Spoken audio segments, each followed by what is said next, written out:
আজকে এই বাবা সাহেব আম্বেদকর অর্থাৎ আমাদের এই সংবিধানকে হেয় প্রতিপন্ন করা, বাবা সাহেব আম্বেদকরকে হেয় প্রতিপন্ন করা, এটা কংগ্রেসের একদম শুরু থেকে তাদের যে পূর্বপুরুষ, তাদের যে উত্তরসূরি, তারা বারবার এই বাবা সাহেব আম্বেদকরকে, যিনি আমাদের এই সংবিধান রচয়িতা, উনাকে অপমান করেছেন। সংসদে আমিও ছিলাম।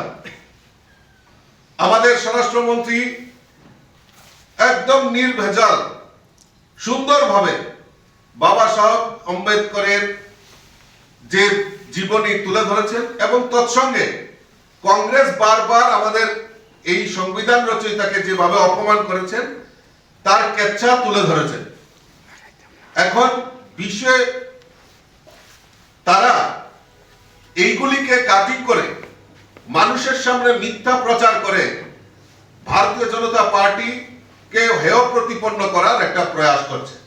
তা আমরা ধিক্কার জানাই। এবং এই ত্রিপুরার যে আমরা দেখেছি, মাননীয় সাংবাদিক বন্ধু আমাকে যে প্রশ্ন করেছেন, এখানেও সেই কংগ্রেসী নেতারা সেই অপপ্রচার চালিয়ে যাচ্ছে। আমি প্রশ্ন রাখতে চাই, আজকে ভীমরাও আম্বেদকর যিনি সংবিধান রচয়িতা, উনার যে সংবিধান রচনা করেছেন সেই সংবিধানে উনার স্বাক্ষর রয়েছে। আজকে সেখানে আমাদের এই সংবিধানে যে অরিজিনাল সংবিধান, সেখানে রাম সীতা লক্ষ্মণের ছবি রয়েছে, ভগবান শ্রীকৃষ্ণ অর্জুনের ছবি রয়েছে, গৌতম বুদ্ধের ছবি রয়েছে, নটরাজের ছবি রয়েছে।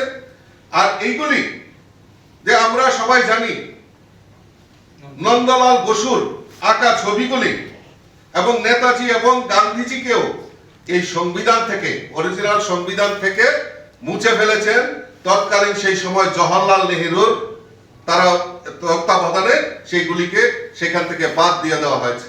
অপমান বারবার করা হয়েছে। আজকে আমরা যদি দেখি যে সংসদে দাঁড়িয়ে যে কংগ্রেসের নেতা রাহুল গান্ধী সংসদে দাঁড়িয়ে সংবিধান দেখাচ্ছেন। আমাদের একজন সাংসদ যখন প্রশ্ন করলেন, অনুরাগ ঠাকুরজি, উনি যখন জিজ্ঞেস করলেন যে এইটার মধ্যে কয়টা পেজ রয়েছে, কয়টা পৃষ্ঠা রয়েছে, ওনারা জবাব দিতে পারেননি। পরবর্তী সময়ে যখন এই সংবিধান খুলে দেখা হয়েছে, সেটি মিডিয়ার কাছেও প্রমাণিত হয়েছে যে সেখানে কোরা কাগজ, অর্থাৎ এই শুধু পেজ, মানে শুধু ফ্রন্ট পেজ আর ব্যাক পেজটা রয়েছে, ভিতরে পুরা কাগজ। অর্থাৎ সংবিধানে কতটা পেজ রয়েছে ওনারা নিজেরাই জানেন না। আজকে আমি প্রশ্ন রাখতে চাই, যারা ভীমরাও আমাদের বাবা সাহেবকে নিয়ে যারা নিজেরা খুব জাহির মনে করেন যে আজকে উনাকে দুইবার নির্বাচনে হারানো হয়েছে। 1952 সনে উনাকে হারিয়েছেন এবং 1954 সনে একটি উপনির্বাচনেও উনাকে হারানো হয়েছে। উনাকে সংসদে প্রবেশ করতে দেওয়া হয়নি, বারবার অপমান করানো হয়েছে। বাবা সাহেব আম্বেদকরকে ভারতরত্ন পর্যন্ত দিতে অস্বীকার করেছে এই কংগ্রেসী দল। আর আজকে উনারা বাবা সাহেব আম্বেদকরের নিয়ে উনারা বড় বড় কথা বলছেন। আমি প্রশ্ন রাখতে চাই, আজকে সংবিধানের উপর কিভাবে বারবার আঘাত এসেছে। আমরা সবাই জানি 370 ধারা, এই 370 ধারাকে একটা টেম্পোরারি প্রভিশন ছিল। এই সংবিধানকে ছেড়খানি করা হয়েছে। 35A লোকসভাতে, মানে পার্লামেন্টে কোনো আলোচনা ছাড়াই 35A সেখানে ইনক্লুড করা হয়েছে। এটা কাদের সাথে? এই সংবিধানকে বারবার ছেড়খানি করেছে এই কংগ্রেস, আর এখন ভারতীয় জনতা পার্টির উপর মিথ্যা আরোপ দিচ্ছেন।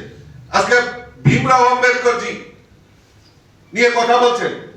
আমাদের ভারতীয় জনতা পার্টি সরকার প্রতিষ্ঠার পর আমাদের 5টি যে তীর্থস্থান আমাদের দেশের যশস্বী প্রধানমন্ত্রীর নেতৃত্বে, ওনার জন্মভূমি, শিক্ষাভূমি, দীক্ষাভূমি, মহা পরিনির্মাণ ভূমি, চৈতন্য ভূমি, এই 5টি ভূমির জায়গায় তীর্থস্থান করার পরিকল্পনা আমাদের কেন্দ্রীয় সরকার, আমাদের দেশের যশস্বী প্রধানমন্ত্রী নরেন্দ্র মোদীজি সেখানে উদ্যোগ গ্রহণ করেছেন।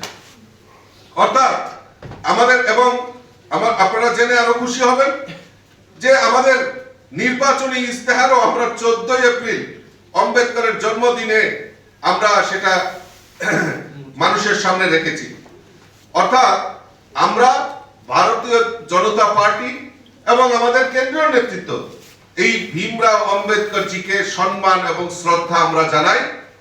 আর এই কংগ্রেসীরা আপনারা দেখেছেন গত 2 দিন আগে যেদিন সংসদ শীতকালীন অধিবেশন শেষ হয়েছে তার আগের দিন, যেখানে আমরা আমাদের ভারতীয় জনতা পার্টির সাংসদরা এজিটেশন করছিল, শান্তিপূর্ণ আন্দোলন করছিল, সেখানে এই কংগ্রেসী নেতা রাহুল গান্ধী, আমাদের বালেশ্বরের সাংসদ প্রতাপ ষড়ঙ্গী, উনাকে ধাক্কা দিয়ে উনাকে আঘাত করেন রাহুল গান্ধী। এবং আমাদের জনজাতি নাগাল্যান্ড থেকে নির্বাচিত রাজ্যসভার সাংসদ কনিয়াজিকে উনি অকথ্য ভাষায় গালিগালাজ করেন এবং উনাকে মারার জন্য উদ্যত হন। এর থেকে প্রমাণিত হয় যে কংগ্রেস দলিত বিরোধী, কংগ্রেস জনজাতি বিরোধী, কংগ্রেস মহিলা বিরোধী। আর এখানে আগরতলায় বসে বড় বড় প্রেস করা হচ্ছে যে ভারতীয় জনতা পার্টি সংবিধান পরিবর্তন করবে। আমি ধিক্কার জানাই